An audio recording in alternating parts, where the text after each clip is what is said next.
So, what's the damage? Well, if you're gonna fix a crack that big, you're gonna need another miracle, my friend. Or approximately 70 billion tubes of glue. Luisa, round up the donkeys! We got some work to do!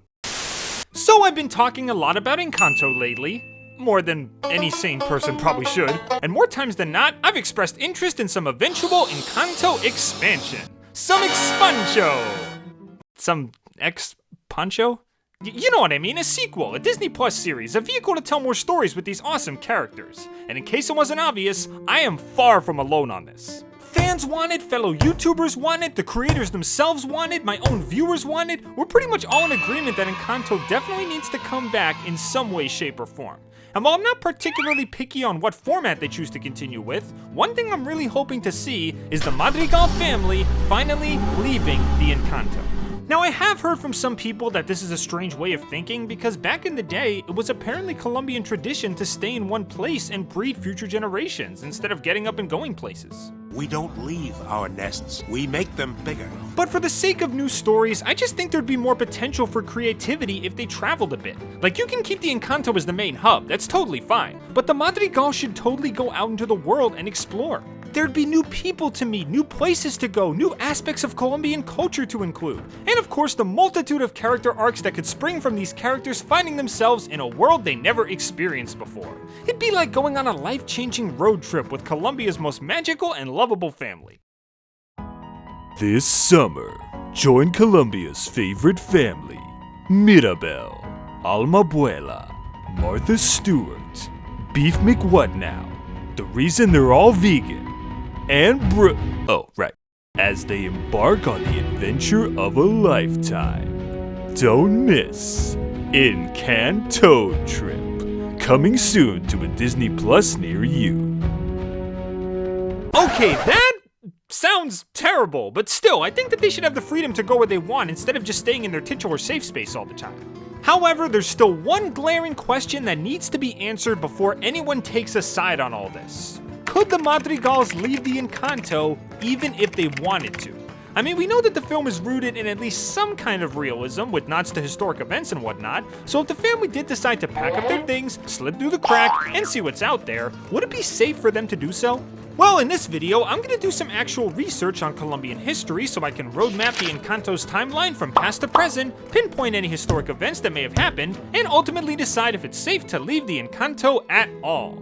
Honestly, some of the answers I found even shocked me at first, and I'm interested to show you all my findings. So fasten your pens and pencils, you youths, cause I'm about to learn ya!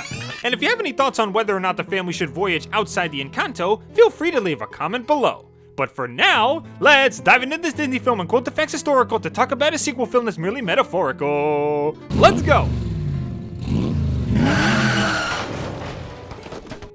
Let's start with the most straightforward question of the bunch. In what year does Encanto actually take place? Well, the film is extremely vague when it comes to the when and where. No mentions, no calendars, heck, not even one of those date-time graphics that take like 5 seconds to apply in iMovie. Here, I'll do it right now. There you go, problem solved. However, if you check behind the scenes, there is a lot of hearsay from directors and crew members which might give us some ideas. For example, we have an interview here featuring Alejandra Espinosa Uribe, a tour guide and cultural consultant for the film whose guidance helped to give Encanto a lot of its signature Colombian flavor. In fact, according to sources, she was the direct inspiration for Mirabel herself, both in personality and design. I mean, I could definitely see the resemblance. Anyway, in this interview provided by eltiempo.com, here's what she originally had to say. Aunque la película no tiene fecha, se podría ubicar a principios del siglo XX, por ejemplo, en la Guerra de los 1000 días, que sería el conflicto por el cual huye todo el pueblo. Hay que hacer referencia a nuestra larga historia de migración. Todos somos hijos de andariegos migrantes, a veces migrantes que se fueron buscando fortuna, a veces que fueron desplazados forzosamente por el conflicto. Entonces hay una historia de desplazamiento importante y una historia de criar y ser hijos a partir de otras regiones. So yeah, straight from the CC herself, it's more than likely that Alma's flashback takes place at the beginning of the 20th century during the War of 1,000 Days. Now what exactly is the War of 1,000 Days? Well... Without saying too much, the War of a Thousand Days, or La Guerra de los Mil Días, was a civil war fought in Colombia between 1899 and 1902. It was an internal conflict between the liberal and conservative parties over the principles of federalism versus centralism. In layman's terms, people that supported federalism wanted to combine a general central government with a group of smaller province-based governments to form one single political system. If you live in the United States like me, federalism is basically what we have here. Meanwhile, those that supported centralism wanted a state that is run by a single centralized government that has the final say over everything. There can be smaller government bodies here and there, but the centralized government has the right to reject or overlap any decision that any of the lesser governments make. The first major clash of the war took place when the liberals tried to take the city of Bucaramanga in November of 1899. The war lasted 3 years and it would conclude with the signing of 2 treaties. The Treaty of Neerlandia, which officially declared a liberal ceasefire, and the Treaty of Wisconsin, which officially ended the war as a whole. The whole thing finished with a conservative victory, leading to the Conservative Party asserting dominance over Colombia for the next 28 years. And Colombia remains as a unitary state to this very day. So what does all this mean for Encanto? Well, here's the thing. If we use this 1,000 Days War time frame as our base, we can use a couple of context clues in the film to see exactly how much time has passed since then. For example, there are a few distinct pieces of technology present in the movie. Let's see here, we got a typewriter, which wasn't invented until 1867, a gramophone, which was invented in 1888, Bruno references TV, which wasn't invented until 1927, and twice they use an early flashbulb camera, which first showed up at around 1929. We also have a direct quote from Abuela Alma during Antonio's gifting ceremony, which states, and I quote, 50 years ago, in our darkest moment, the candle blessed us with a miracle. Pair all of this with Alma's changing appearance, which definitely looks like she went from her early 20s to her early 70s, and it's most likely that present-day Encanto takes place somewhere at the start of the 1950s. Dang, Abuela, you and your family run a pretty tight ship. Sure, the magic does a lot of the work, but you guys were able to keep this isolated paradise humming for half a century. Good on you! Okay, so now that we have a good estimate on when Encanto takes place, let's ask the question again. Would it be safe for them to leave the Encanto? Well, it's complicated. Because guess what? All I had to do was search 1950s Colombia on Google, and it turns out that there's yet another civil war that occurred during this period of time, known as La Violencia. Alright, let's take it from the top. La Violencia, or the Violence, was another Colombian civil war that took place from 1948 to 1958. Much like the War of a Thousand Days, it was also fought between the Colombian conservative and liberal parties, first spurred on by the assassination of Liberal Party presidential candidate Jorge Eliezer Gatián on April 9, 1948. The war eventually ended in a stalemate, with both parties coming together and laying out the plans for the Colombian National Front. This was a political system where both parties agreed to periodically rotate power between 4 standing presidents every 4 years. This system would last for a total of 16 years until 1974.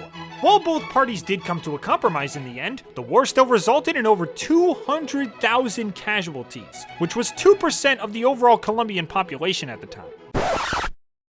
No thanks.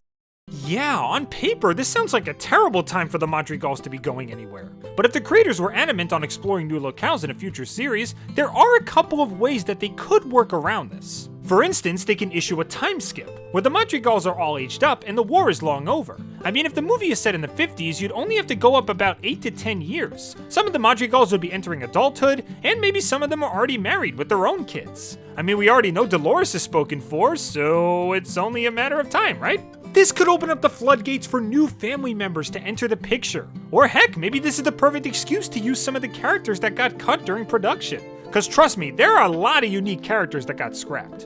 And if you want to know all about these characters, feel free to watch the video I made all about them. Just gonna leave that there if you want it. Okay, bye. They could also maybe skirt around history a little if they really want to keep the characters the way they are. I mean, most of La Violencia was fought in the countryside instead of in the cities, so you could easily just not bring it up.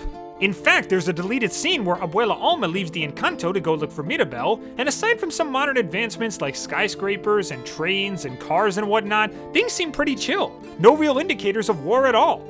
I don't think this would be ideal because you'd basically be ignoring certain parts of history while alluding to others, but it's a possibility. Or if you want the best of both worlds, you could do something similar to what Amphibia did, where you start off the adventure in an isolated location, and then later on you go out into the world to have some big adventures. Like if you decided to make a TV show, the first season could be set exclusively in the Encanto. You could have some simple but character-rich stories with the main cast, get to better know certain other members of the village, and make the audience feel just as at home in this sanctuary as the characters do. Then, after some time has passed and Colombia is less dangerous, the main cast could venture outside their home and start taking on some new and interesting challenges they've never witnessed before, bringing along their new generations. Start off with the familiar cast everybody knows and loves, and then skip ahead to introduce some new faces later on. It's foolproof. Honestly, I'm probably overthinking all this, which is nothing new for me, but as you can see, there are plenty of options to use if the main cast leaving was ever on the creator's agenda. And lastly, there's the question of what exactly the family would do if they did leave.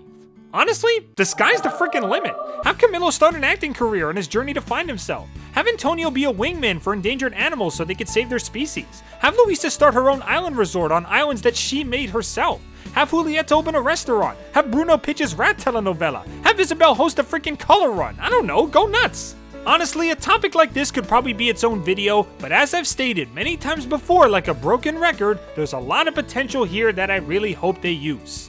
So yeah, it feels weird bringing up politics and death counts when covering the Hispanic X-Men, but when a film references real historical events, that's something you gotta take into account for future projects. Depending on what they want to do with the franchise, they certainly have a lot of options. But what do you guys think?